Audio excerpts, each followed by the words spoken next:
Hey, you fuck asses. It's Nick.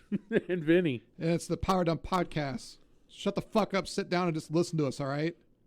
Why so angry I today? don't know. I just felt like doing that. Just super aggressive. Just like, hey, go fuck yourself. We're going to fucking listen to this. You should have been nicer. Like, excuse me, fuck asses. Yeah.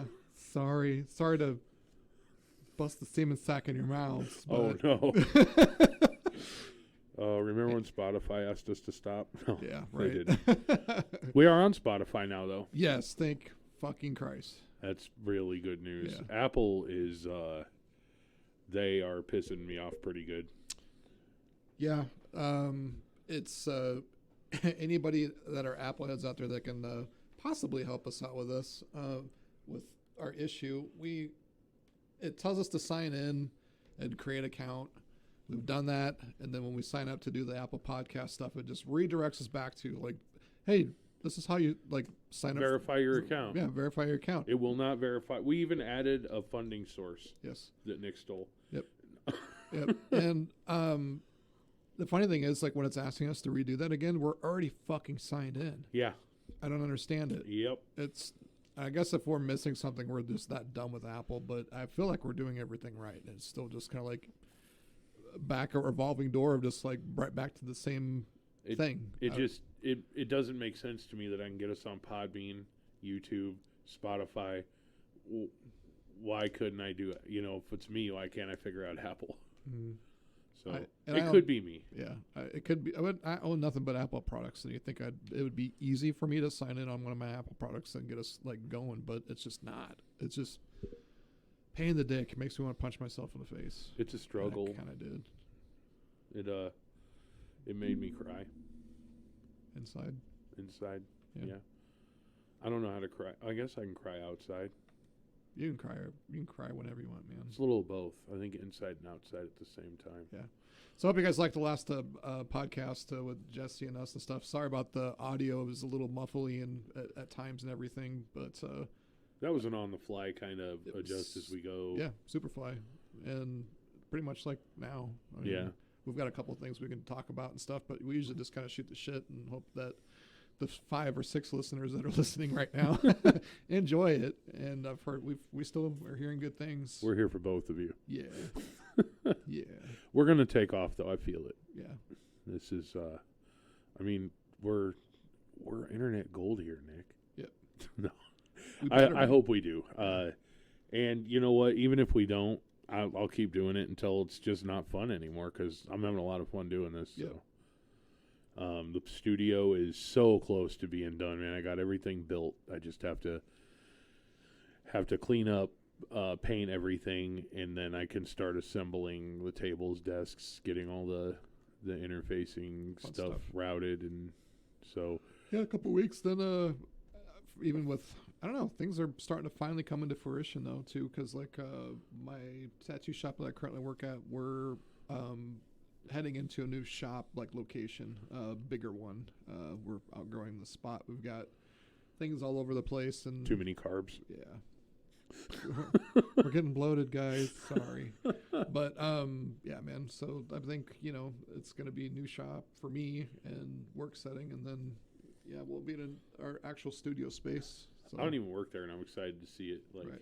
Yeah, it's gonna be awesome. The flooring's pretty sweet. We know I'm gonna have a lot of hours in that place too. Yeah. Yeah. In fact, Nick just he did a tattoo on me today. Yep. And yep. We had one of our monthly sessions. It's really awesome. Yeah. Worked on his wife too. Yeah. He does really awesome work. So if you get a chance and you want some ink done, check him out at Eternal in Omaha. He's the best. Shucks. Thanks. Anyway, so like as I was working on you today, one of the owners, Aaron, loves country music. Yeah. I don't mind country music, just the new country music, the poppy new country. It is pop music. Pop music that they're singing with a southern draw or country. They call it a twang or some shit. I don't know, but it's unlistenable to me. Yeah. But you know what? You look at it and you're see how many people eat that shit up. Like somebody's paying money for that stuff. Yeah, somebody's paying money to these guys for putting this garbage out, and then people are just eating it up like yum yum yum yum. Just like people that like and listen to Five Finger Death Punch or Puddle of Mud or Ghost. Nickelback. Yeah. Yeah. Disturbed. Oh my God. The list goes on and on. We could sit here and talk shit all night about some of that music. And hey, I get it if you like some of that stuff. Oh, get down. Like what you like. Get down with the sickness. My thing is, I love things about Canada. Trailer Park Boys for one. That's about it though. I've never been up to that fucking place.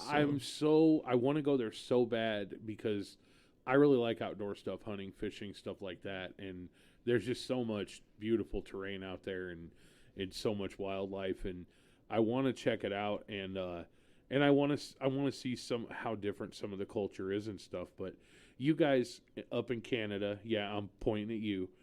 You need to keep your shitty Canadian pop rock music up there, like Hinder, Theory of a Dead Man, 3 Days Grace, Creed, Nickelback. That all came out of Canada? I think so. Most of it did anyway. I may be off, like, I don't know where Creed's from, but they sound like that, so I'm clumping them in there anyway. Yeah. But I'm sure Nickelback is Canada. Creed is actually making a comeback. I think they just, got back together and they're doing touring dates and stuff. Yeah. Are they doing, like, their old stuff? Can you take me higher? Just waiting for another music video to come out from those assholes and having this lead singer look like he's falling from something. Oh, you ever notice that with like any of the shitty videos I've seen? Like the dude's always falling. To me, he has a look on his face like he just got caught doing something all the time. Yeah, like sticking like a bush light bomb up his ass and going, "Oh God, put it up higher." What do you think of? And you said you do like some country, but what do you think of like? You probably didn't like Stained, right? I didn't mind some of the heavier like stuff. Shovel. Yeah, like some of that stuff, like when it first came out, and I'm cool. talking like what 96. Have you heard any Aaron Lewis's stuff since he started doing country music? No, I don't give a fuck. Too. It's like that's almost the equivalent of listening to that dude country music, like the lead singer from Hootie and the Blowfish, Darius Rucker. Yeah, he did a cover of a cover of a cover. I think it was that. I'm sure that Wagon Wheel song that he does is at least 3 covers old, man. Like it's probably from way back in the day. I would pay money to see those two guys like bare knuckle fight. Aaron Lewis would beat the shit out of Hootie. I don't know, man. So bad. I don't know. I mean, like he's the whitest black guy that I've ever heard sing. So and that's sounded super racist. Sorry, guys, but that's. Do you remember? I don't know, man. I think he would probably give it to him, man. I think he'd give him the business. Did you ever watch Jerry Maguire? Yeah, it's been a long time. Cuba Gooding Jr. was in the airport in that movie. And, he's a football player. Mm-hmm. And these kids asked him for his autograph, and he was all happy, and they thought he was Hootie, and he got real pissed off. Oh, fuck. That's funny. The only thing I remember from that Jerry Maguire shit was, besides Tom Hanks going, "Show me the money." Did you know the human head weighs 8 pounds? That was the only thing I remember from that movie, and I loved it. The little kid that came out and said that, and they goes, "All right, gotta go." And or, "Who's your motherfucker, Jerry?" Yeah. Yeah. Was that, who was that guy? Acting in that, he's not Matthew McConaughey, but he's kind of gives you that, I don't know. It's been so long since I've seen the movie. I couldn't tell you, man. I'm not going to rewatch it either. I kind of don't care. So what do you think of this mushroom coffee everybody's talking about on the internet? I would try it. I don't know. I would try it. I would too. Even, so I got something that was similar to AG1. That's another brand of stuff to drink in the morning. The greens in the morning that Rogan is always promoting, and I think he's got to have some stake in that company or something. But we bought something that was similar to it, that was close to it. It's not exactly it, off of Amazon, and it was, I don't know. I mean, it didn't taste bad. I would actually like to get some of the AG1 stuff, so I might actually order some of that shit and try it. What if you tried that AG1 though, and it ended up being like you're that dude from Limitless? That'd be amazing. Hell yeah. That'd be amazing. What I was watching something the other day. I actually like that movie. The movie's actually pretty awesome. I'll tell you a good movie I saw recently, and it's from 2017, and I had no idea they even did it. It flew under my radar. It was a remake of Flatliners. I remember them doing that. Do you remember Flatline, the original Flatliners? Kiefer yeah. Sutherland, Kevin Bacon, Oliver Platt, Julia Roberts. Yeah, actually, it's weird that you brought that up because there was a picture I saw of Kiefer Sutherland, and I think Julia Roberts was there, and they were talking to some dude. I think it was one of the Ramones. They played a show in LA when they were filming that movie, and I guess Kiefer Sutherland and Julia Roberts were actually dating. They like while they were filming that. I did not know that. Yeah, I didn't know that they dated. I think it was a brief thing, but the stupid, useless knowledge that I have about shit like that, it's just kind of random, and it's like stuff that I see on our phones and shit. It's like useless knowledge of just like I didn't need to know that shit, but yeah, I know that. Now you do too.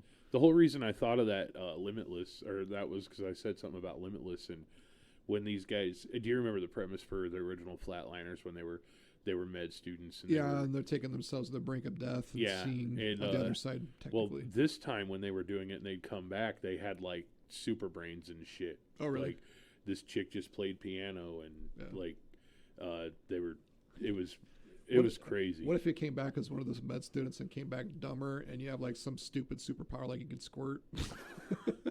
Like, I can do this now and I never used to before. And... they're smart, and I'm a fucking idiot. You're operating on somebody, and you're like, his nose don't light up, and it don't buzz. Yeah, it's not buzzing. I'm dumb. Yeah. What else we got today? I guess in video game news, Grand Theft Auto 6. Finally? Ooh, the trailer. That's all we get. It's right around the corner, isn't it? 2025. And I thought that was fucking hilarious. Yeah. Every video game nerd just like us is out there going like, what the fuck? Why would you even show me something and I can't even get it? Yeah. You know, it's like, dude, I don't care if I wait another 4 years. It's going to be an epic game. It's going to be, I mean, look how long ago 5 came out, and they're still doing shit for it, and people still play the fucking shit out of that game. So, unpopular opinion, I've never liked a Grand Theft Auto game. There's been 2 that I like. This last one was actually really epic, and if you were to actually like check this last one out that came out 10 years ago. 5? I think it was, yeah. There's a character in the game that if he wasn't in the game would have been just kind of okay. But Trevor, that's in the game, do you remember the guy that was Negan's right-hand man in The Walking Dead? Which one, though? The mustache dude. With the bald guy? With the bald, a little bit of balding and stuff? Yeah. Well, that guy is Trevor in this game, and it looks just like him, but he looks a little bit more beat up. That guy is so easy to hate. He is, you're going to fucking love him in Grand Theft Auto. He plays out this, like, fucking psychopath, methed out dude that basically doesn't give a fuck. Like, he's out for himself. Yeah. Like, he makes the game. I fucking love that game just because of that character. If that character wasn't in that game would have, in my opinion, kind of sucked. But it made the game. I wanted to play more missions just so I could see more cutscenes and all the crazy shit that guy was doing. I had some fun when I was younger playing San Andreas. This game blows that out of the water. I can't say that I actually liked it. You know, it killed some time for me. I played it maybe a few hours. Yeah. But I don't know. I tried. I think it was Vice City. I played a little bit of some of those. I didn't. Yeah, it was it was just a time killer. I think it was more funny to find out, you know, like what you could do to the hookers and all that, you know, run people over and shit and just run around and just shoot shit. But if I want to have fun doing crazy shit, I'll get Crazy Taxi. Yeah. That's a fun game. Yeah, there's a game. Yeah, that's fun. So there was another game that they put out for, I think it was Nintendo at first, and then they transferred over to the Sony PSP. It was like the Dragon Wars or something like that. That was actually a really good game. It was more top-down, like the old traditional Grand Theft Autos. Because I played the first 2 on PC a long fucking time ago, back in the 90s and stuff. And 2 was actually really fun. They fractioned out this gigantic map into different gangs that were trying to take over the entire map. It was actually really fun. But I played the 3D ones. I think it was just fun playing the 3D ones when they came out, when they were coming out. San Andreas is fun because it brought a life aspect of it to the game where you actually had to eat, you had to do physical things, or you got out of shape. You couldn't run from the cops, and you had to actually do shit in the game to like stay in shape and do stuff. So, but yeah, I'm excited to see what the game. I'm more interested with this new one to see how it looks. Yeah. And how big it is and how lifelike that they can make this, because I guess there's supposed to be a social media platform in the game itself too, just like a fucking Instagram or Facebook. Yeah. So I'd seen where people are streaming it still 5.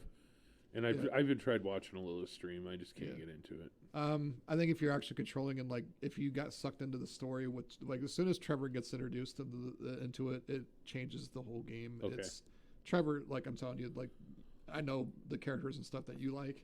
If you watched and did anything with Trevor, you would fucking love the game. Nice. Yeah. Just because of him. I'm sorry if everybody else liked the aspect of doing everything else, then that's awesome. But yeah, I saw a review on the Walking Dead. What was it called? Walking Dead Destinies game that came out for PlayStation. I don't know if I'm familiar with that. It's one. They did Walking Dead games in the past, and I had a lot of fun with them because they were like the Telltale games. Yeah, those are interesting. I didn't get all the way through that entire story. This one wasn't. This one was just kind of like I don't know if it's open world or not, but it was an RPG kind of game, but you could still influence the outcome of the game by choices that you make with the characters and stuff. But it's from this company called Game Mill, I think it is, and they also put out the Golem game and some Kong game. And they're all horrible. They just were shitty made, not thought out, terrible games. In fact, the guy from IGN that I was listening to, I think it was IGN, he's like, this could be the worst game of 2023. No shit. Yeah, that's usually most of the source I go to for like content information because they don't do just video games anymore. They do products. They do movie reviews. Who does? IGN. Yeah. Yeah, they do movie and TV show reviews. I mean, they kind of review a lot of stuff now. I think they've kind of just realized like there's only so many games and stuff that they come out that they can talk about, and then seeing some of the hate comments on some of the game releases and the shit talk even with gamers have about certain games and companies and stuff is pretty entertaining. So let's see what else besides the hate for certain types of music. We talk about that frequently, so that's kind of my other hate though, just so you know, is like classic rock. I can't do it. Like, I've had so much of that shit crammed into my ears my whole life. Same. And I know there's some people out there right now going, fuck you, I love Skinner. Yeah, I love 38 Special. Go fuck yourself. Yeah, I can't do it. I can't do that. The Eagles, any of that shit. I don't even like Led Zeppelin or Pink Floyd, man. I just can't sit and listen to that stuff. I like anymore. Zeppelin. I'm not a Floyd fan at all. I had an uncle that played the shit out of that stuff and put me to sleep. Yeah. I guess I'm not a big enough pothead to like Floyd. I don't know. Yeah.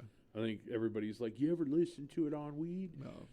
It always makes it worse because it seems like it's just so much longer and drawn out. You hyperfixate on shit too. Yeah. So I can't stand. How can I put this? It's not jazz. It's like blues music, but white guy blues music. So like Stevie Ray Vaughan. Yeah. No, that to me, I love like that shit in with classic rock. That shit makes me want to fucking murder someone. Like yeah. It gets played at like tattoo conventions and shit, and I just want to start fucking clotheslining people. I fucking hate it. I was so pissed because like everybody's always looking. If you're a musician, and like I've told you before, I've dabbled in music and I still do a little bit. I've written and played and performed and. But I see you as a musician and an artist, you're always struggling, probably, maybe not struggling, but striving to find content and maybe sometimes struggling. So I heard this song by Stevie Ray Vaughan and I'm like, wait, what did he just say? And then I'm like, wait, this motherfucker's singing about Mary Had a Little Lamb? He's got a Mary Had a Little Lamb's blues song, yeah. Really? I hate it even more. Yeah. It's or Fabulous Thunderbirds. Wrap it up, I'll take it. God damn. Wrap it up. Fuck that. Yeah, my dad went through a phase of that, liking that shit, and every fucking minute of it hated it. And if I have to hear Hotel California one more time, I don't know what I'm gonna do, man. Yeah. Like Summer '69. God damn it. Oh, you know what I was thinking about today? What's that? Do you know who John Cougar Mellencamp is? Yeah, man. Yeah. Why the fuck would you say, sucking on a chili dog outside the Tasty Oh Freeze? man! So there is a video. I don't know if you know about it, but there's a video out there. Is it like 100 different sucking on a chili dog? Yes. Yeah, I saw it today. So That's what made me funny, dude. That's what made me think about, like, you could have said anything and fit it in that, and it would not have Sucking on a changed. chili dog. Yeah. Dude, You could have said it's so funny. eating a chili dog, chowing down a chili dog, smashing on a chili dog. This dude said sucking on a chili dog. Like is it a lollipop chili dog? Like, what are we doing? Or is like mouth fucking a chili dog? No. Oh, how messy that would be. Is the person next to you like, put the whole chili dog in here? Oh yeah. Wait, more mustard. Wait, Suck. more mustard. Suck that chili dog. Oh, no onions. Onions make you fart. That's a voice I'm not allowed to do at home because I'll say like something that is not supposed to be sexual at all or anything. Like, we'll be at dinner and I'll look at Natalie and I'll be like, "Oh, you gotta pass me the salt, babe." And she's like, "Stop." Sorry, Natalie. She listens to our podcast, I think, sometimes. So yeah, that's so funny. if she hears that, I'm gonna be in trouble. Heels. But yeah, sucking on a chili dog, I don't understand it. And I'll bet you, if I made it a mission to go through a bunch of shitty old songs, I'd find other things like that. Yeah. So Adam Sandler was just here in town at the CHI Center recently, and somebody posted a comment up on their Facebook thing. I grew up in high school. Like, I just scored Adam Sandler tickets, 4 seats. I said, start a pit. Oh my God, that would be so funny. Yeah. So, but anyways, besides that comment, so I'm not like when I was younger and stuff. Some of Adam Sandler's earlier stuff, like some of his early movies and stuff, I actually used to enjoy. Big Daddy and stuff, I always thought was fucking hilarious. Yeah. The Water Boy, Happy Gilmore, those were great. Yeah, Billy Madison. The old stuff was hilarious. It kind of holds up and stuff, but that's like the peak of Adam Sandler, I thought. When he started doing the rom-com type shit with like Jennifer Aniston, who I love, but like that shit wasn't funny to me. Yeah. There's been a couple weird movies and stuff that he's done where they were kind of clever and funny. The one that he did with Drew Barrymore, when she had like 50 First Dates. Yeah. That wasn't a bad movie. That's one of my daughter's favorite movies. So when she was like younger, I used to sit and watch it with her because she loved that movie so much. I've been to Hawaii, so like the settings and everything on where he was at was really funny. Where it reminded me of going there, and how it kind of is. It is kind of laid back, and it's a pretty awesome place. But I think the guy that was in the Goonies, I can't remember his damn name. Which one? The one that was in the Hobbit. The guy that Sean Astin. Yeah, so Sean Astin's character was pretty funny. I liked in 50 First Dates. I liked. Sean Astin was the brother. Yeah, like, yeah. He's He like was trying to act like he wasn't gay, and he was totally gay. I love spamming Reese's. Can I have them? Yeah.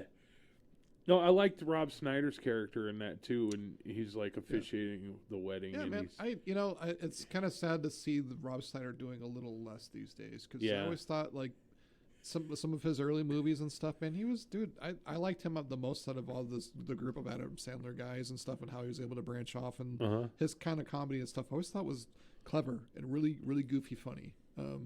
So back to Adam Sandler stuff. He did this Saturday Night Live skit where he kept making fun of wasn't John Cougar, but it was what the fuck was the guy's name that did like the Born in USA? Bruce Springsteen. Bruce Springsteen. They're the same person. They might as well be. My mind blew a drink. People are gonna hate us so bad for this episode, man, because we're shitting on everything they like. But so that song where he was like, "Can't start a fire."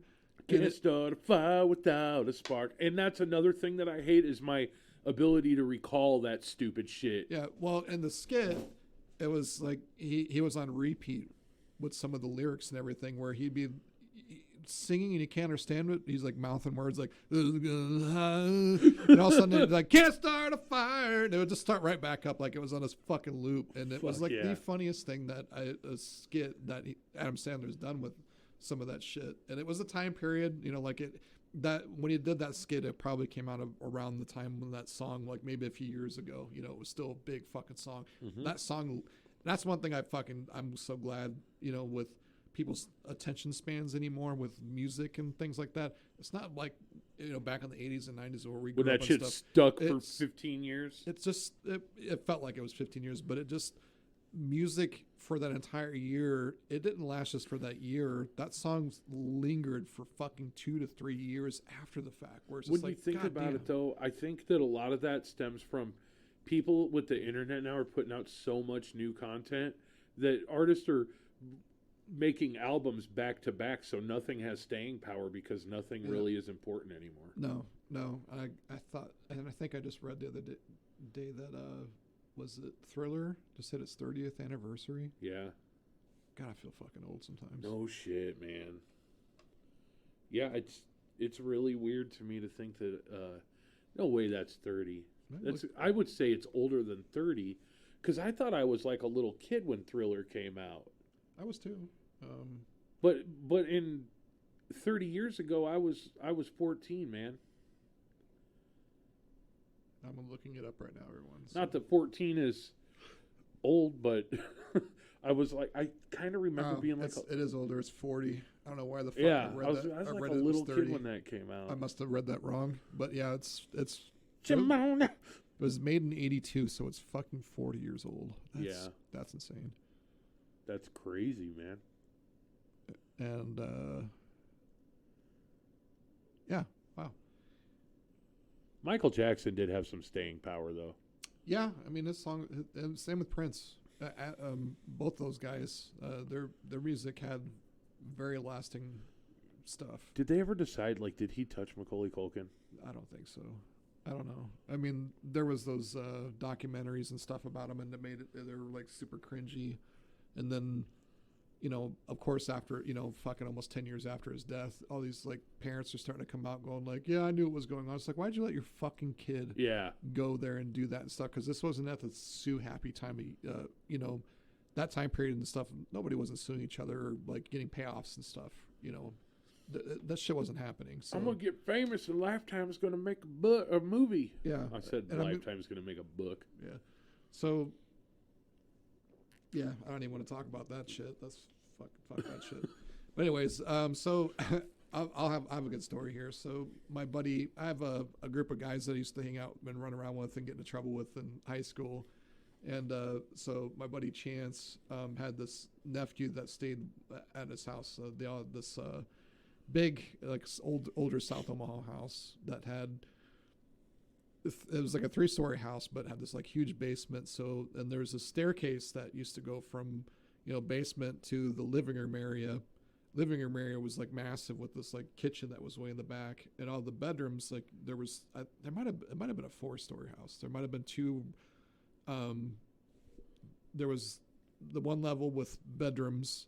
Then I think there was like another level of a bedroom that went up even higher, but that bedroom was part of the attic. You know, and most homes back in the day, they utilized the entire fucking house for bedrooms and all that kind of stuff. Mm-hmm. My mom and my mom's side of the family had this massive South Omaha house that was all converted into tons of bedrooms and shit. My mom had a big family. It was like 6 or 7, you know, siblings. I had a big family too, dude. If we moved into a house with a big closet, you were in risk of that being your bedroom. Yeah, there might. Yeah, if it was a big, didn't care. Yeah, it was a big closet. It might have been a fucking bedroom. So, anyways, I think the kid, there was 2 of them. He had a brother and sister, and his nickname was, I remember this distinctively at the time that when he was a kid, his nickname was Bacon. And him and his sister were like the screamy, obnoxious kids that were constantly fighting and being loud as shit. The little fuckers, man. Like little kids that were, the best word to describe is like his little motherfucker or little fucker. Almost to the point where I almost wanted to like push the kid down, but it obviously didn't do that. So, well, Bacon's nickname now is like he's older as Turkey. So shout out to Turkey. He's an awesome dude. I've tattooed him. He's a great dude. So, but anyways, at the time, they had like kind of a small makeshift bedroom downstairs in the basement. I think he was staying down there as a kid. Well, I think he was always getting into like trying to find sweets and all this shit. We got in this box and he thought they were chocolates and shit. Turned out they were laxatives. Oh no! So I think he ate an entire box of laxatives, or maybe it was just an entire big like I don't know if they're little bite-sized like Andy's mints or something like that. But he ate quite a few of them. Well, he wasn't a small kid, probably with a name like Bacon. He was probably He was a husky little kid. Yeah. So I doubt he just ate a few of those. Yeah, like, no. I'm a fat guy, and if I find chocolate, I'm eating until it's fucking gone, Especially or I'm if Andy's dead. mints, I'll fucking Andy's mint up. But wow. anyway, so the kid, I guess, in the middle of the night, his stomach must have started hurting him and shit. Well, he's in the fucking basement. So his little ass must have started, like, I think, uncontrollably starting to shit himself a little bit. And he makes his way up to, like, the main floor and everything. And I can't remember where Chance's bedroom was, if it was on the main floor, if it was one of the, if he was up higher on one of the other bedrooms upstairs. But I guess he woke up to, like, get a drink or something in the middle of the night. And, started like looking around and going, what the fuck is that smell? It smells like shit. They didn't have, I don't know if they had a dog at the time, but I remember him distinctively going like, well, okay, what the fuck is this? So he started to investigate. So instead of going like up to one of the stairs, I think this house had like a couple stairs. Well, we usually use the stairs in the very back of the house to go up to the top floors into the bedrooms and stuff. So this kid, I think, bypassed the one set of stairs and went all the way to the very back of the house and went up the stairs to, like, think of like the show Shameless. Yeah, those shotgun houses. Yeah, so there's the stairs in the front and then there's stairs in the back, like by the kitchen area and stuff. So there's almost like kind of like the same layout of that house almost, but a bigger house. So he goes up to the second flights of stairs. There's a bedroom, or I think there's a bathroom on both of these floors, and I think there was also one that was up top. I think they added, like, it was a 3 bathroom house. So he goes up to like the one flight, doesn't go to that bathroom, decides he wants to go to the top floor, the very top floor of this bathroom. So there's this fucking trail of like shit here and there, like turd shit, like massive, nasty. So Chance is telling me the story. I'm fucking like dry heaving, laughing so fucking hard, just because I know the little kid and just like kind of like, it's funny and it's sad at the same time, going like, oh fuck, what was wrong with this kid? So he goes all the way up to the, to the bathroom and shit, and then fucking opens up the door. And you ever see that movie with Eddie Murphy? I can't remember the name of it. I think it was The Sitter or something like that, or the babysitting. Daddy Daycare. Daddy Daycare, that's what it was. So where he opens up he's like, I miss. Yeah, the bathroom, where he's basically like looks up and starts like going like, oh, like there was shit on the ceiling or something like that. Well, I don't think it was that bad, but basically Bacon, aka Turkey, or I'll say Turkey, aka Bacon, was basically doubled over next to the toilet with like shit around the toilet. I mean, there's a shit trail going all the way up the steps, all the way up to the bathroom. Basically filled up the toilet and was just in agonizing pain, sitting there, just like shit everywhere. I think there might have been a little bit of a, he must have like a shotgun blast or something and hit like the fucking from a shotgun house. Yeah, right next to the toilet and stuff. But there are some shotgun houses in South Omaha, right? Yeah, I think so. Yeah. But the kid, he was fine. I think he was just super dehydrated and stuff. I'll bet. I don't think it was enough to like for him to like have a doctor's or hospital's visit. But yeah, the moral of the story is don't eat all the chocolate out there. But that story, when I was told it, the way it was told by Chance, I was laughing hysterically at it. Could someone shit themselves to death like that, you think? People did die from eating or shitting too much. Like, I know you could have like a giant massive shit and it could destroy you, but like from I guess cholera would have been shitting yourself to death. Yeah. There was also, I think back in, way before our time in like the modern civilization and stuff, people died from just getting diarrhea. There's no really hospital, spots or anything. People didn't know like it'll pass or I need to like. Maybe have a that's why healthier it's diet. not called "You're Gonna Live Aria." Yeah. So diarrhea. Cha cha cha. So, anyways, yeah, don't eat all the chocolates. Stay away from the chocolates. I know we got other stuff to go over. I think I'm going to try some of that stuff Joe Rogan is endorsing because I forget a lot of stuff. And the AG1. The AG1, yeah. I couldn't even remember what it was called. Yep. And like the other night, my wife was watching TV and I was getting ready for bed, and I remember I came out and I said something to her, and she's like, "You should talk about that on the podcast. That'd be funny." And I was like, "Yeah, I will." And she goes, "Write it down." And I was like, "No, this is too good. I won't forget this." And I got here today, and I'm like, "Nick, I forgot." Yeah. Brain fart.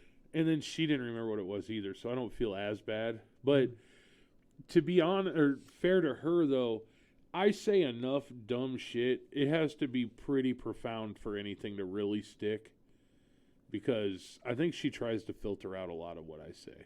She got me with I don't know what to call it. Like she basically pulled a U. Yeah. Today. It was Pulled a over. Vinny. Yeah, it was over something. I think it was possibly a client or something.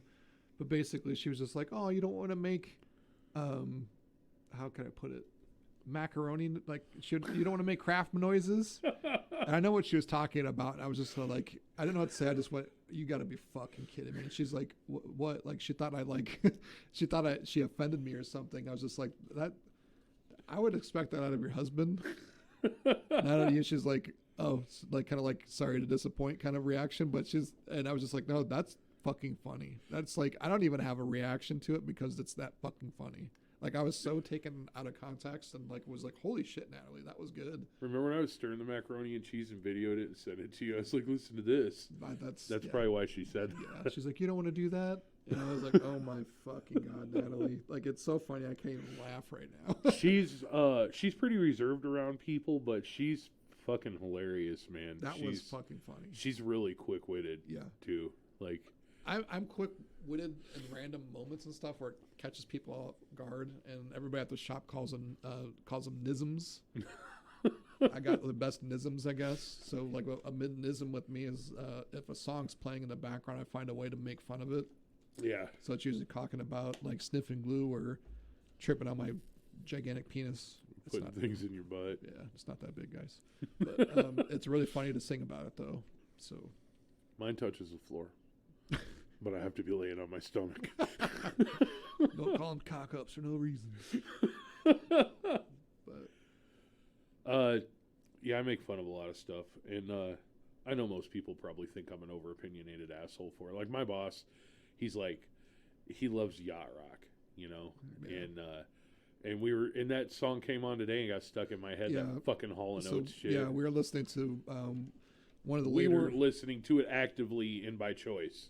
Yeah, well, not the song. I'm talking about what I was talking about. The Rogan interview with Stavros Halkias. That was funny shit. That dude just put out a Netflix special. Chubby Greek dude. He has the same fucking humor that we do. Yeah, he's like, I'm like Ron Jeremy, but with a small penis. Yeah, I mean, and they're going into depth conversation about, you know, he loves the way it looks when he's screwing a chick from behind with a gigantic ass. Yeah. I mean, the conversation was hilarious, but yeah, his special is really funny too, man. If you haven't watched it on Netflix, you should watch it. It's really funny. I'll check it out. Yeah, it's super funny. Kirsten put it on the other night, and I was just like, "Whoa, I'm surprised that she played this." And yeah. Does she usually not do stand up? No, she loves. We love watching stand up. See, my wife's the stand up watcher in our relationship. I don't like a lot of it. I don't. Some of it isn't really good, and I find context and a lot of some of these guys, because there's so many comedians and there's so many specials and there's so many people doing it right now. It's the biggest it's probably ever been, and even Rogan has mentioned that it's the biggest right now that's ever been. And I can agree with that because there's so many people watching like specials that are getting Netflix specials and all that stuff. I'm like, I haven't heard about this person. Most of it's really funny, but I've noticed the content that everybody's talking about, a lot of it's the same shit. A lot of people are talking about either their kids, their family, what funny shit's going on. You know, it's like adult story time almost. Yeah. With a lot of the comedians out there. I'm not really talking shit about it because I'm a huge fan. No, it's an art. Yeah. Yeah. If I could do it, I would. I feel like I got kind of like a weird speech impediment. I'd trip over my words. I know I'd be up on stage going like, fuck. I'm on stage but right that now. might be your thing. That might be what's I don't know. funny. Maybe, Natalie's brother, her younger brother was thinking about dabbling in some stand-up. And he's funny. He does a lot of really good impressions. Like we did our the other podcast, the first podcast we did with him. Yeah. And he does some really good impressions and stuff. But he was like, how great would it be to just go up on stage and like pull out a notepad like you're reading these jokes off of it, but fuck them up really bad. Like I guess I see where that could be funny. It would be funny for a small part of the bit. Probably. Yeah, you won't want to do it for the whole thing. Yeah, you can't Andy Kaufman it. Yeah, because he did shit like that. Yeah, and the thought of it's hilarious, but there's that one guy in the audience that would sit and watch the whole thing and think it was the funniest thing ever, where everybody else would get up and leave, and I think that happened to him. So her older brother's funny too. He's the one that I was telling you is into the games, the retro games and classic games and stuff like that. And ever since I met him and I just kind of hit it off when I met Natalie, and like I remember one year, I think it was Easter, him and I just busted out and started singing the theme song of the Golden Girls in front of everybody. And we finished the song, everybody was rolling, man. It was funny. Huh.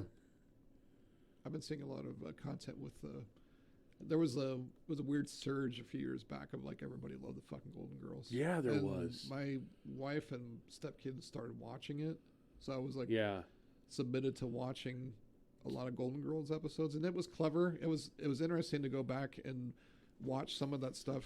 I mean, everybody loved Betty. I mean, I loved her. My opinion is, and I love Betty White. I loved her in Lake Placid especially. That and The Proposal. Yeah, but I think that Betty White being such a national treasure, such just a little sweet, nice lady and so loved by so many people. And she was a loving person too. Yeah.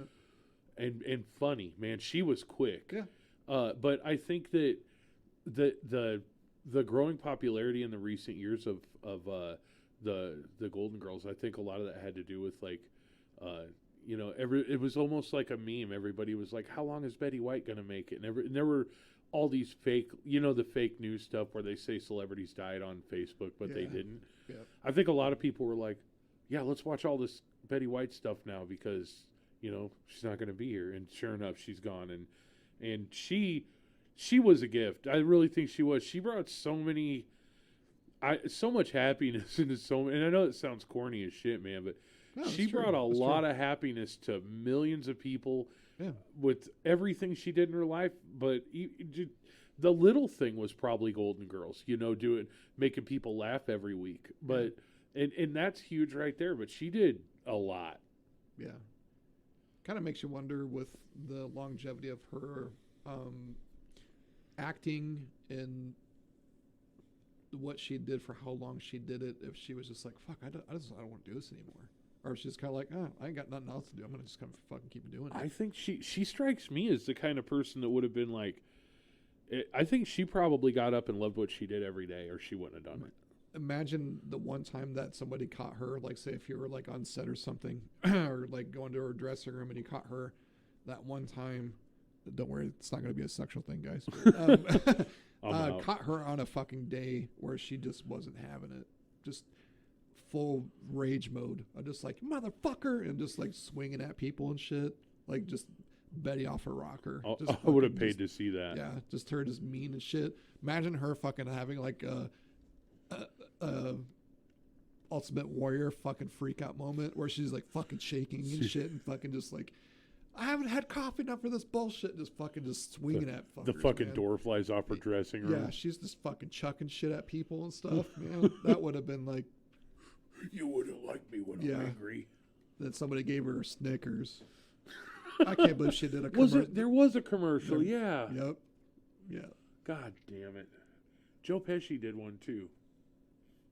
Pesci would have been Pesci would be a cool person to talk to. They fuck you at the drive-through. Yeah.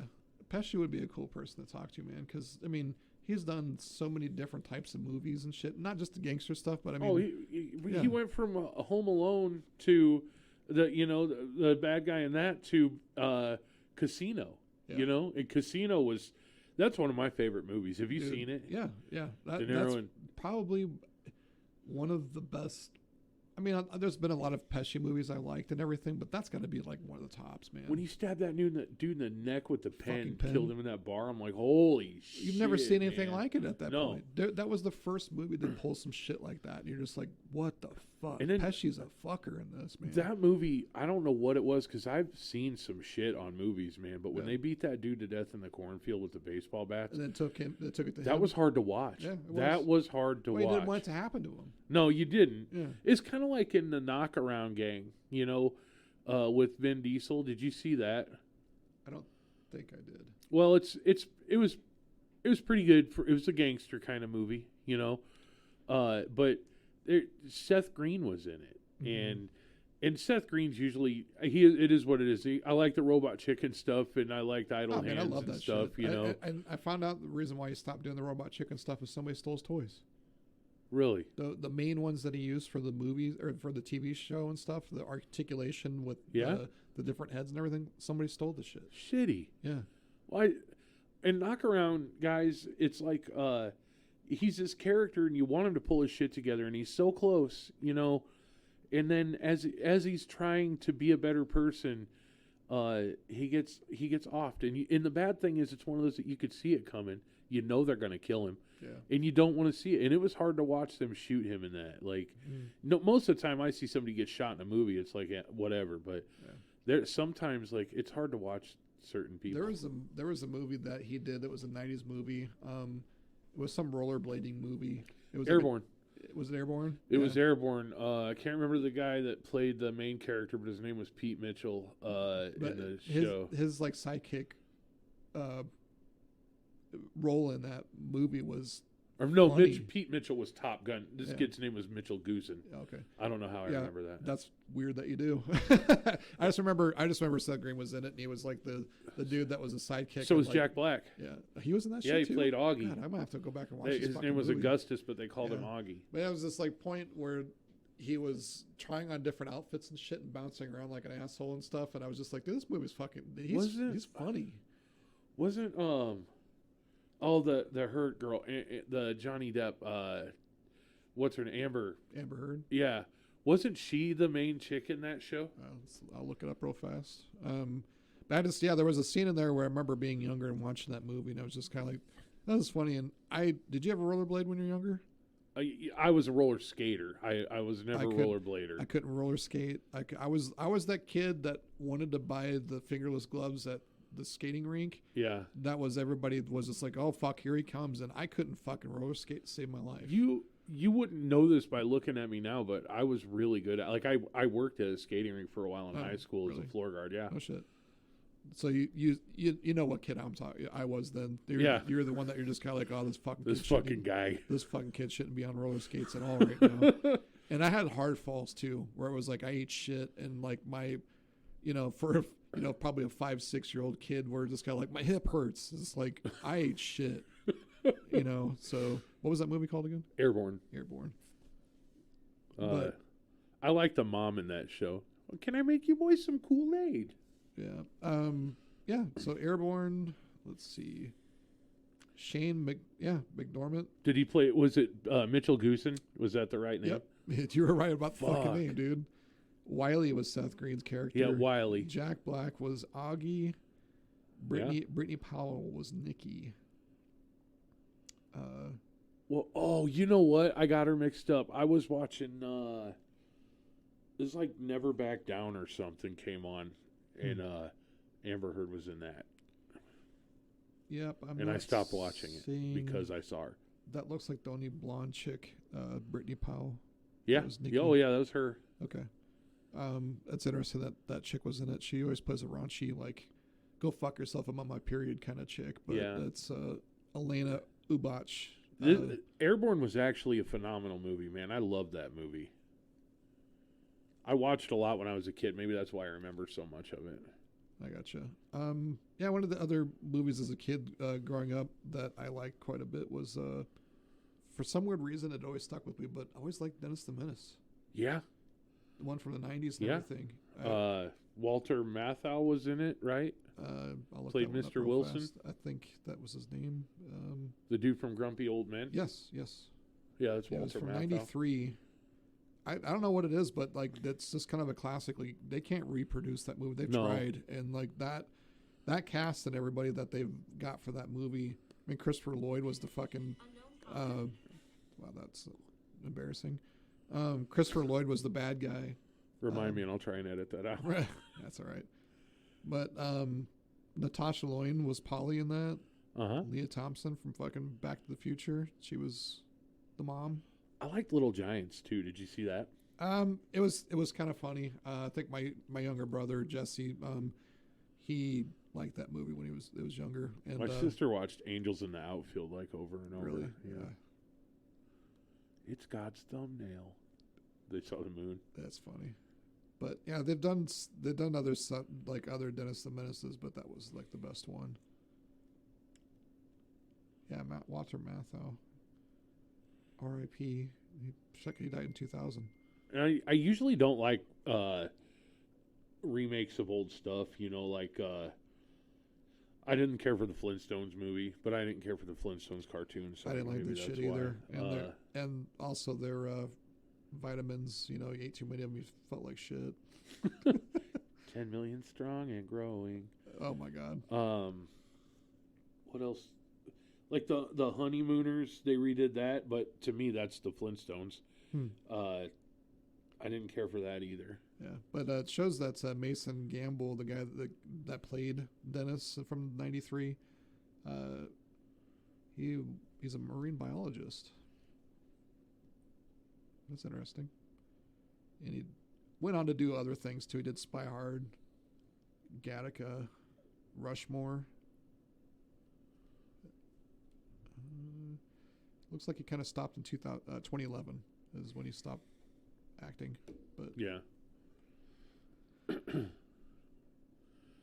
What are some other childhood hits? I mean, us growing up and stuff. I mean, obviously, like Goonies. Goonies is one of my That's all-time the favorite. It might first- be The Crow is probably my favorite movie. Goonies is Terminator 2 is right tied with The Crow, and then probably Goonies. RoboCop, the first one. Yeah, one's that guy, classic. the guy that played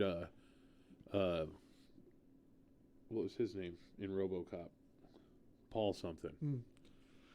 He was in Dexter, one of the last seasons of Dexter. Yeah, we just got through watching 6 Feet Under from HBO that the guy from Dexter was in. I didn't see it all. Did it end good? It ended pretty decent.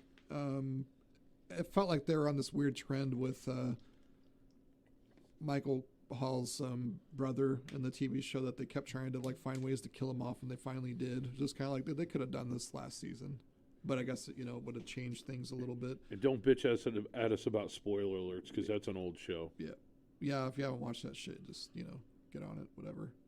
But the funny thing is, Michael C. Hall, the guy that was Dexter, he's in a band, dude. Is it Princess Goes to the Butterfly Museum or something like that? Something like that. It's fucking awful. It's different.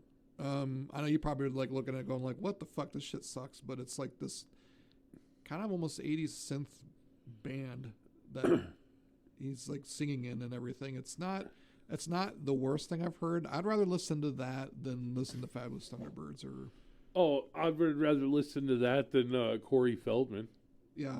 That is god awful. Yeah, that's basically Corey Feldman's excuse to be up on stage and act like Michael Jackson. It pisses me off because he was such a hero of mine when I was a kid. Like The Lost Boys, another one of my top 5. Sure. The I always he liked was in the Goonies. Stand By Me. Stand By Me. Yeah. Yeah.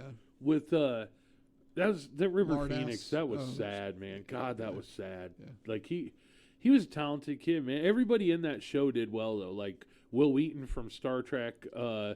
Next Generation man. was in it. And he did an awesome job. Yeah, I think pretty much everybody went on to have. I mean, it's crazy to think that. Man, what the fuck is his name? The chubby kid that was in the show. I can't think of his name. In Stand By Me or The Stand By Goonies? Me. The chubby kid. Shit, I don't remember. The one that bought the comb Yeah. for the Oh, photos yeah. and everything. I could see him plain as day, but I can't remember. Yeah, he went on to like doing other. He went on to do like TV shows and movies. I mean, Keith Sutherland was in that movie too. He was the Yeah, he was a bad guy, like one of Yeah.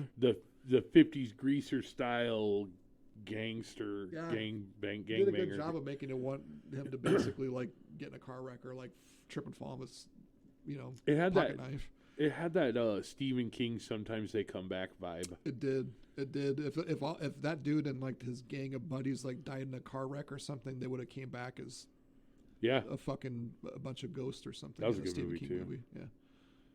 yeah. I like a lot of the old Stephen King stuff. Yeah. That's the last thing I think I watched is Stephen King's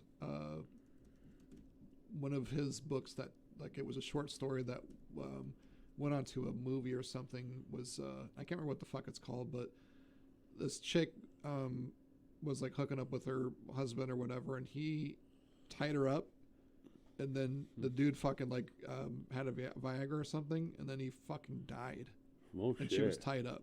And it was this movie of her basically like being tied to this bed and all this crazy shit was happening around her. I Wow. can't remember what the fuck it's called, but I guess it was a Stephen King short. Wasn't The Outsider Stephen King? I don't think so. Not The Outsiders, but The Outsider. They did a series on it on HBO, and it had Jason Bateman in it, and the dude that played Norman Zorrento or Nolan Zorrento in Ready Player One. I don't know how I remember his name either. Weird. But it's really good. Really, I'm telling you, man. If you have that Max app or whatever it is now, because they got rid of it, Yeah. the HBO Go or the Max, whatever it was, it's just called Max now. Okay.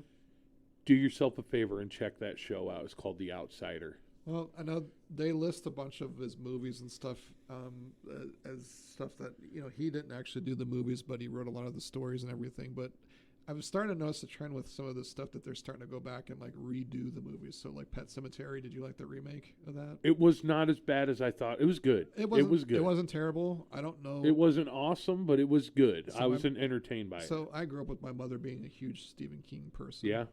That loved his books and everything. And I guess she's informed me that he has a son that also is a writer, but doesn't go by the King like last name and stuff. He's changed his name and stuff. I don't think he didn't want to follow his dad in the same kind of like right. expecting him to do horror novels and stuff. I think he does some other kind of like fiction or something. But Didn't he do Storm of the Century too? And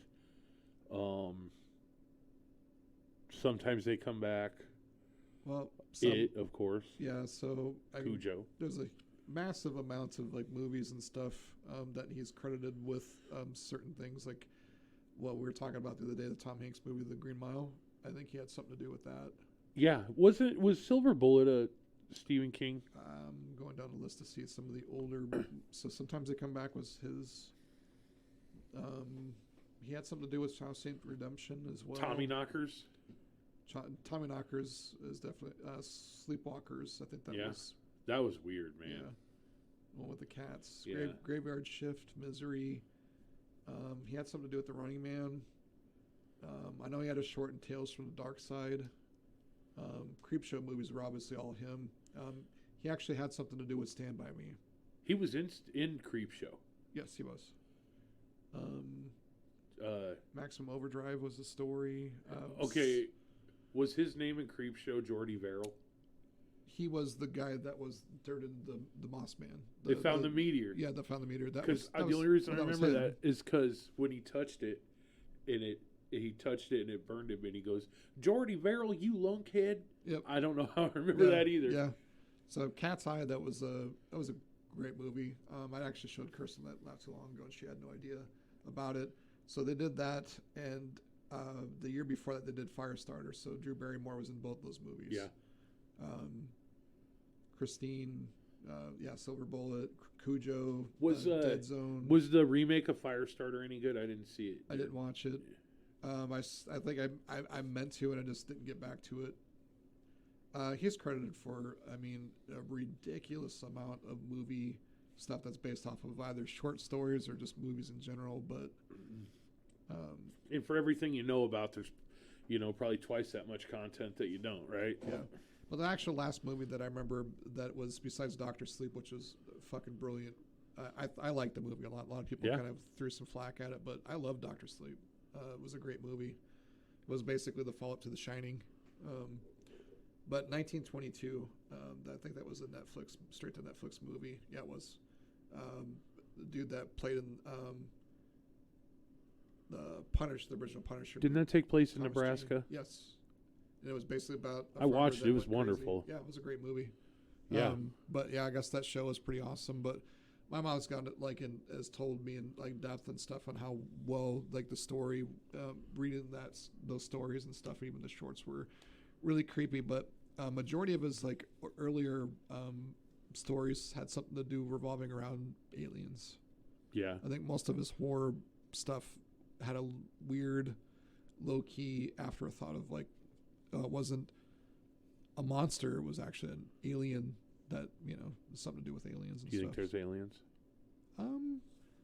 Yeah, I guess we can go down that rabbit hole. I don't know. I think so. I mean, it's really hard to think that we're the only intelligent life form. I saw this movie in the 90s when I was a kid called Fire in the Sky, and it was about Travis. I went and seen that in theaters with my dad. Travis, what was his last name? I don't remember his last name. His name, I'm sure his name was Travis theaters. Something. That was a crazy good movie. It holds up. Yeah, it does. I watched it not long ago. It was on. It's a great fucking movie. The Terminator T-1000 is in that. The cop? Yeah. He's in Fire in the Sky. The guy from Filter's brother? Really? Yeah. I didn't know that. Yeah. Yeah, his brother's the lead singer for Filter. No shit. I can't think of his name. Patrick something. Yep. Robert Patrick. Robert Patrick. Yep. Patrick, Robert. I was right. Peter Berg as Craig Sheffer. It was a pretty big cast and everything. That was Kathleen Wilhote. She was the weird bartender chick that was in Roadhouse. She was in that movie too. Yeah, I remember her singing that stupid. Oh yeah, You gotta knock on wood. So most of the music that was in that fucking movie, man, terrible. That's that white guy blues stuff that you don't like. Fucking from hate it. That blind guy that played guitar on his lap. My mom liked that shit. With that fucking band and that. I love everything about that movie, but that fucking band because I hate the fucking music. No, he was good. I like the guy as an actor in it. Talented, like that blind guy. Like he actually, I think. Yeah. I did a deep dive on the guy and stuff to think like he was still around playing music and stuff. I think he died a few years after that movie was put out. Really? Yeah. I just remember he was playing during this fight, and then he got done playing, and he said, "The name is Dalton." Yeah. And then you're just like, what a fucking cocksucker. Patrick Swayze was such a badass. I love Sam Elliott in that movie too, man. Yeah. Oh, Beho. Yeah. I also love Point Break though. That was I can't hate on Patrick, man. He was a great actor and stuff. It was kind of sad to hear that he died of testicular cancer. Way to go. Yeah. Which way to go? And then having your nuts like kill you. That's fucking hell. Yeah, he was a martial artist too, right? Yeah, but he started his career as a dancer. He was a trained like ballet dancer. Yeah, type. yeah. Actually, I think he had a background in ballet. Actually, I wonder how many times my mom's watched Dirty Dancing. Probably not as much as my sister. Oh my god. You know that scene where he goes, "Nobody puts baby in a corner." Yeah. We were getting our oil changed in our truck one time, and my wife will say some off the wall shit once in a while, which you heard today, and but we're sitting there and that song from it came on, Hungry Eyes, Oh God. while we're getting our oil changed, and she goes, "Nobody puts gravy on my boner." Nobody puts gravy on it. That's fucking hilarious. I was like, I married that one, I did. Yep. Nobody puts gravy on my boner. Yeah, she's great. We should get her on the show sometime. You think that she would actually have any of those, like nisms, I guess? We'll call them nisms. Maybe. It's hard to tell. You have to catch her on the right day. Yeah. Today was one of those days. Yeah. Way to go, Natalie. I hope you listen to this. That's so funny. Well, I call her, my nickname for her, I've called her ever since we met, is Natalax instead of Battleaxe. Oh my God, that's awesome. She uses that as her gaming tag on stuff shit, sometimes that's fucking too. even Yeah, better, man. she loves That's it. awesome. I asked her if she played any more of that Persona Tactics, and she's a little bit further than I am in the game. I haven't had much time to play it. I barely had much time to play much Call of Duty. And sorry for you listeners and stuff. It seems like I have been bringing that game up a lot lately because technically that's kind of only been the only game I've been playing as of lately. I still haven't busted into Far Cry 6. I did buy Baldur's Gate 3. I want to get Baldur's Gate 3, man, but I'm afraid of it. I'm afafraid of the time suck. It's hard. I mean, there's a bad learning curve in that, I've heard. Yeah, I started up. I built. What I build? The class I built was basically a barbarian, and I don't know if it starts out the same with every startup of the game and stuff, but I started out basically almost on a fucking spaceship. Yeah. By these this alien squid type character that looks like a Cthulhu. Right. And it puts a parasite into the characters, and it puts this parasite into you, and your mission is to basically go find a healer because it crashes. The ship crashes, and you get away from everything, but it seemed like you were helping the thing, and about as far as I got was trying to get into past this castle to with the characters after the spaceship, and it's so fucking hard. It's going to be a steep learning curve, I think, with this game, and I'm kind of wondering if it starts out everybody in that same scenario, or if you start a class, it just starts you in some other direction and goes somewhere else. So I haven't deep dove into see how other people are playing it, but I guess you can if you can think of a way to go around it, you can. Mm-hmm. So, and it's a turn-based strategy game where you have only so many spaces you can move the character, and then you got to tell it what to do. Well, like Dungeons and Dragons, Yep. It's going to be based in that realm. Yeah, there's dice that pop up on the screen, and if you win it or if you lose it, the game will fuck you. Or it's.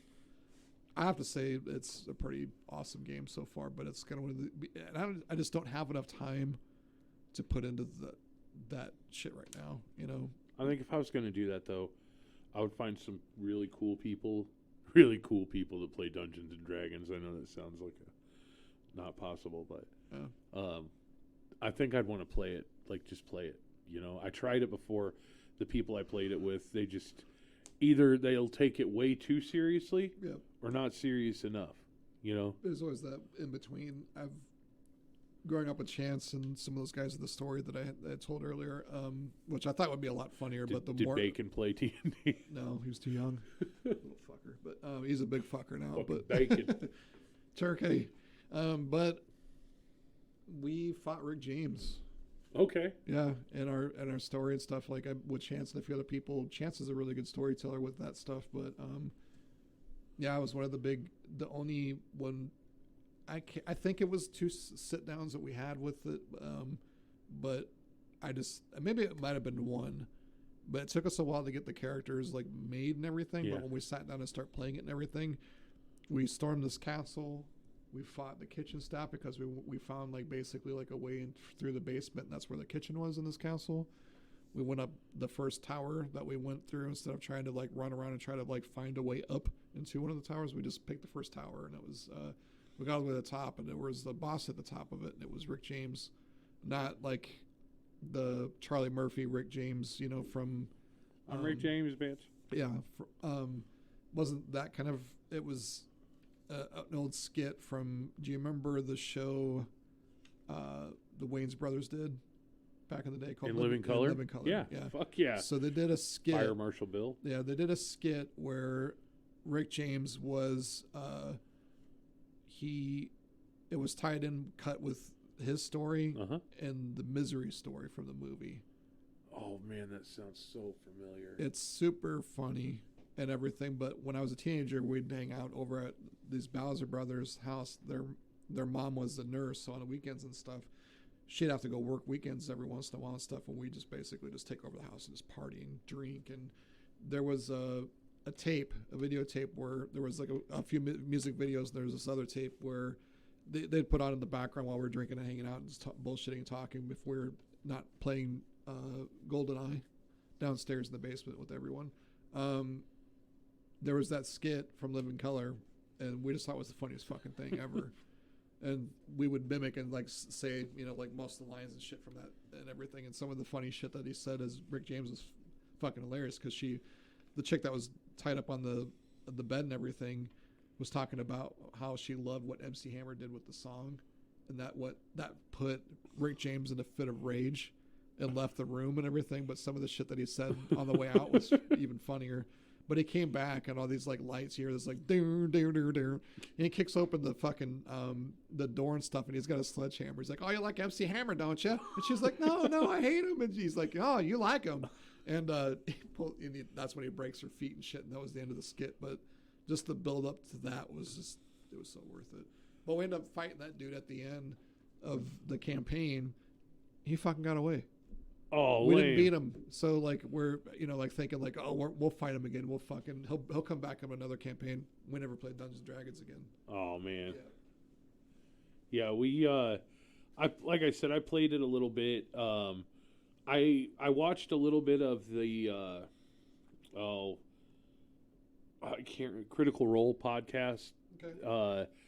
I watched like Vin Diesel on the episode with Vin Diesel on it. He's actually really into D&D. Yeah, he had a video game company for a bit there. He did the Chronicles of Riddick's games, and that was actually a really good game. Wasn't the movie he did, Witch Hunter or whatever, wasn't that loosely based on a Dungeons and Dragons Witch Hunter? Yeah, character? It was actually a pretty decent movie. Yeah, it wasn't bad. I don't remember terrible. a lot of it. Yeah, but it wasn't terrible. It was actually a pretty decent movie. I and it's funny to think that people like hated some of his other movies like Triple X and shit. I fucking love that first movie. I liked the first one. I didn't like State of the Union. The second one was a fucking unwatchable. But I loved the first Fast and the Furious that came out. The first few of them I really loved. I liked 2 a lot, but I loved Tokyo Drift. Yeah. I loved. I'll throw shade at most of them. I think the first one and the third one are the best out of all of them, and the rest of them. It was cool to see the start back up and them saving the franchise of where it was kind of going to, especially after Paul Walker died. Yeah, I mean, like, well, when he was alive, when they came back and did 4 and 5 and stuff, I was like, hey, these are actually really good. But as soon as he passed away, in the direction of how let's make this the most over the top, run down pieces of shit that they possibly can be with all the big name action people, like. The last movie, the only reason why I even watched it, I just want to see if Momoa did a really shit job with this character. And honestly, if he wasn't in that movie, it would have been fucking terrible. Like his acting and how funny he made his character and how crazy he was, like, saved that entire movie. Yeah. I loved the Pitch Black stuff, Chronicles of Riddick. Yeah, Riddick. I loved all that stuff. Did you watch the animated one, the cartoon? Yeah, I think I watched. I didn't see that. I'm not sure if I remember much of it, but like those Riddick and Pitch Black, I fucking love those movies. I didn't see the Animatrix either. Did you? The Animatrix? Yeah, there was a good anime about a bunch of kids. That's my favorite part of that entire Animatrix.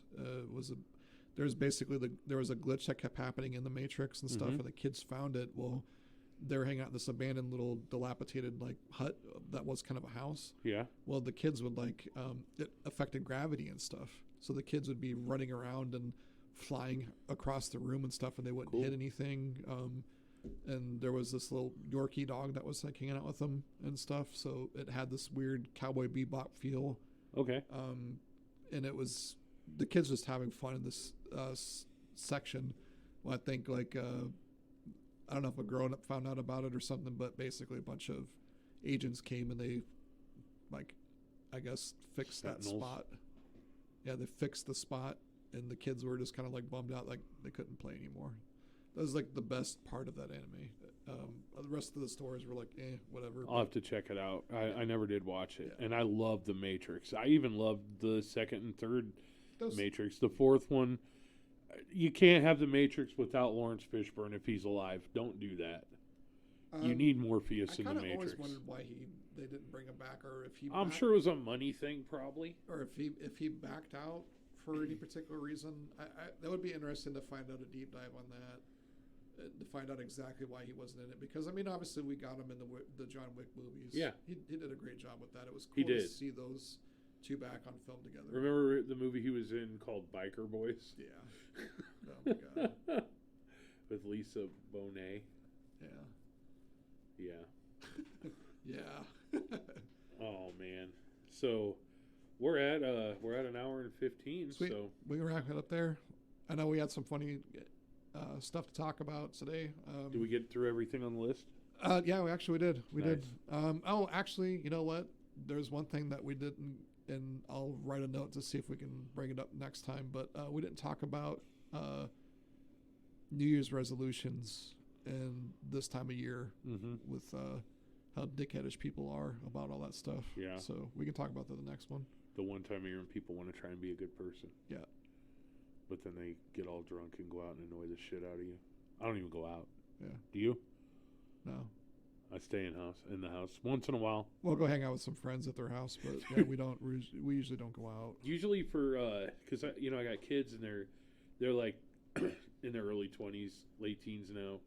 But for the longest time, what we did is my wife would it was appetizer night, man. She'd make a bunch of appetizers and then get some sparkling grape juice for the kids, and usually on New Year's Eve I'm in bed by like 10 o'clock. Usually missing that stupid ass ball drop. That's the same every year. And then some asshole light fireworks off. Yep. So yeah, anyways, we'll talk about that. Yeah, we'll talk about that next time. We kind of will start talking about it, but fuck it. But like we always say, if you guys got any comments or questions or anything, or want us to talk about a certain thing, a movie, a game, you want us to review anything, music, I mean, literally anything, guns, lube, whatever. Macaroni and cheese sounds. Yeah. Yeah, definitely email us, powerdumppodcast@gmail.com. Also, what would be really helpful right now is jump into Spotify and follow us and drop us a 5-star rating. You know, that would be really cool. Yeah, that'd be super helpful at this point in the birthing and early stages of this podcast. Yeah. What number is this?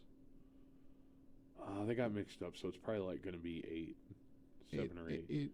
Yeah, I'm thinking it's possibly 8. I know we're sitting on another episode from. I'm still sitting on 6th. I'm still sitting on the one that we recorded before I aired this last one that was on Thanksgiving. Yeah. Good.